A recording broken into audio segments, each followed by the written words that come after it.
Okay, really quick. What happens when you gather some of the greatest jazz musicians of all time on one street in Harlem? You get one of the most legendary photos in music history. This is a great day in Harlem. So the year was 1958. Esquire magazine had this wild idea. Let's take a group photo of some of jazz royalty. This is where Art Kane came into the picture, a 33-year-old photographer who had never taken a jazz photo in his life. In fact, this was his very first magazine assignment. So Kane picked a brownstone on 126th Street between 5th and Madison. He sent out some invitations hoping a few musicians showed up. Well, not only did a few come, 57 jazz legends arrived.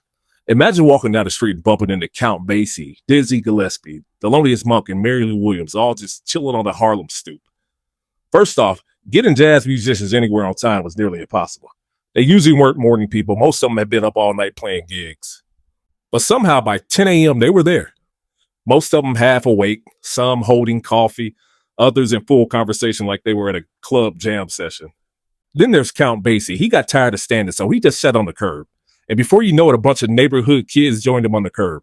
That little moment, completely unplanned and made the photo even more legendary. And let's talk about Thelonious Monk, because, of course, Monk showed up in full fashion mode, rocking this light-colored suit. This wasn't just a cool photo. It was history frozen in time. Many of those artists had never been in the same place at one time, and some would never be again. It's a moment that captured jazz at its peak, a generation of Black excellence standing shoulder to shoulder, creating a legacy that still shapes music today. So next time you see this photo, don't just glance at it. Take a closer look. These aren't just names on records. These were the architects of sound, pioneers of cool, legends who made jazz what it is. And all it took was a camera, a crazy idea, and a whole lot of patience. Soul Shack.